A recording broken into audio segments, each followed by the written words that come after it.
کجا به مورد اجرا گذاشته نمیشد مگر منافع ملی در صدر آن هست. اسلام هم به حمایت از اسلام هم جزء منافع ملی است. ما بدون اتکا به اسلام نمیتوانستیم این قدرت مقاومت را داشته باشیم.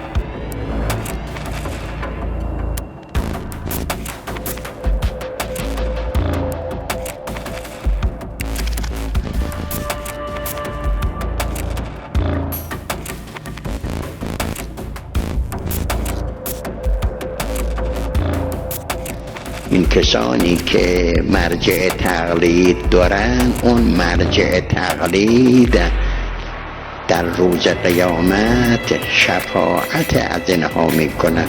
کسانی که رابطه با علما زنده مرده داشته باشن، اینا عاقبت به خیر میشون. از اونها بخواه دعات مستجاب بشن. تمسک به قبر علما بزرگان. باید اول برن سر علما و مراجع بزرگان، بعد برن سر اهل بیت علیهم السلام.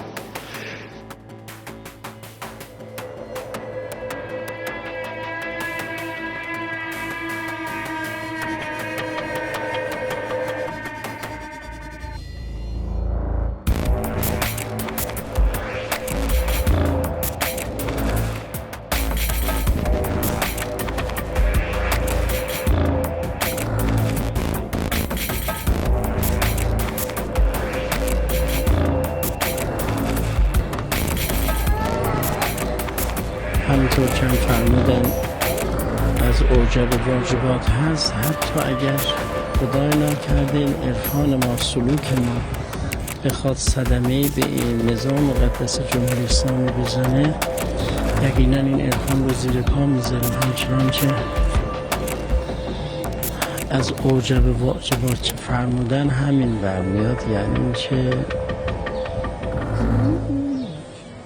اگر خدای ناکرده اسلام یه طرف و امام زمان اسلام یه طرف واقع بشه، باید امام زمان فدای اسلام بشه.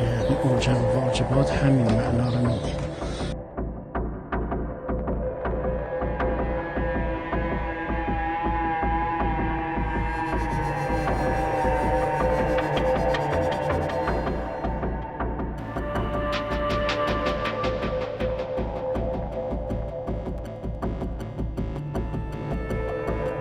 (99% فقهای تاریخی شیعه ولایت فقیه را قبول ندارن. به قول آیت الله منتظری فقط متأخرین، اونم از تعداد یک انگشتان یک دست بیشتر نیست، کسانی که ولایت فقیه را قبول دارن. از من میپرسه ولایت فقیه را قبول داری یا نه؟ بگم چی؟ اگه بگی قبول ندارم، شما نه عضویت علمی خواهی بود نه هیچ جایی. از منافق بودن ضرورت اجتماع ما الان مطابق باید منافق باشه.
باید منافق باشی، باید منافق باشی، باید منافق